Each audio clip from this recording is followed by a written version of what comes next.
বিশেষ চুলায় রান্না হয় বিশেষ একটি রান্না, আর নাম তার চিকেন তান্দুরি। আসসালামু আলাইকুম বন্ধুরা, আজকে আমিও চিকেন তান্দুরি বানিয়েছি আর তার সাথে বানিয়েছি ফুলকো ফুলকো নান রুটি। চিকেন তান্দুরি বানানোর জন্য আমি 500 গ্রাম পরিমাণ চিকেন নিয়েছি আর আমি চিকেনের রান নিয়েছি। চিকেন তান্দুরি বানানোর জন্য তান্দুর নামে বিশেষ ধরনের চুলা ব্যবহার করা হয়, তবে আজকে আমি তাওয়ায় রান্না করছি, তাই এই রেসিপিটা হচ্ছে তাওয়া চিকেন তান্দুরি। আমি যে মুরগির গোশত নিয়েছি তার গায়ে একটুখানি ছুরি দিয়ে চিড় দিয়ে নিলাম, আর তারপরে লবণ এবং আদা রসুন দিয়ে আধ ঘন্টা ম্যারিনেট করে রাখবো।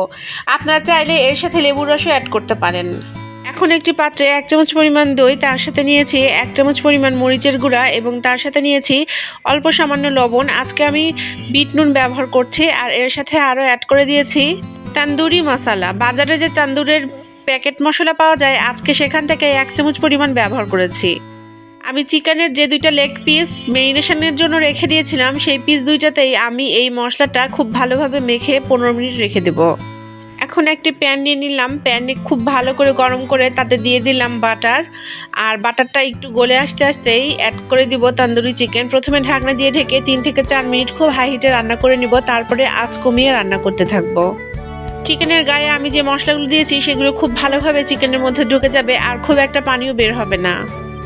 এখন আমি লো হিটে 15 থেকে 20 মিনিট মতো রান্না করে নিচ্ছি চিকেনটা। 2 দিক খুব ভালোভাবে কালচে করে ভেজে নেব। ব্যাস, এই তো আমার তাওয়া চিকেন তান্দুরি রেডি। অন্যদিকে এখন আমি নিয়ে নিচ্ছি 1 কাপ পরিমাণ ময়দা, তাতে অ্যাড করে দিলাম 1/2 চামচ পরিমাণ লবণ এবং 1 চামচ পরিমাণ ইস্ট এবং 1 চামচ পরিমাণ টক দই। চাইলে এখানে অল্প সামান্য চিনি ব্যবহার করতে পারেন, তবে আমি চিনি অ্যাড করিনি।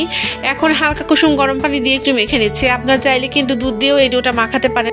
নান রুটির ডো রাইজ হওয়ার জন্য একটু অপেক্ষা করতে হয়, আর তারপরে রুটিটা বেলে নিয়ে সেটা দিয়ে দিব আমি বেক করতে। নান রুটি সেকার জন্য যে চুলা ব্যবহার করা হয় তা আমার ঘরে নেই, তাই আমি বাড়ির ব্যবহার করা একটা হাঁড়ি উপর করে গরম করতে দিয়েছি, আর সেই হাঁড়িতেই নান রুটিগুলো ভেজে নিচ্ছি। আমার নান রুটিগুলো মোটামুটি হয়েছিল। নান রুটির উপরে এখন একটু বাটার ব্রাশ করে দিচ্ছি। তাওয়া চিকেন তান্দুরি রেডি, আর তার সাথে নান রুটিও রেডি। এখন আমি সার্ভ করে দিচ্ছি। ঘরে বসে একদম ঘরোয়া সব উপকরণ দিয়েই এই তাওয়া চিকেন তান্দুরি এবং তার সাথে নান রুটি বাসার সবাই মিলে একসাথে বসে উপভোগ করা যায়। পরিবারের সাথে বসে মজার খাবার উপভোগ করার আনন্দই আলাদা। পরিবারের সাথে কাটানো ছোট ছোট আনন্দের মুহূর্তগুলোই অমলিন স্মৃতি হয়ে থাকে। আজকের এই ইজি এবং সিম্পল তাওয়া চিকেন তান্দুরি রেসিপিটি আপনাদের কেমন লাগলো অবশ্যই আমাকে কমেন্টে জানাবেন। আজকে তাহলে সবার কাছ থেকে এখানেই বিদায় নিচ্ছি। আগামীকাল আবারও হাজির হয়ে যাব ঠিক একই সময়ে। সব সময়কার মতো সবাই আমার সাথে থাকবেন, এটাই আশা রাখি। সবার সুস্বাস্থ্য কামনা করে আজকে এখানেই বিদায় জানাচ্ছি। আল্লাহ হাফেজ।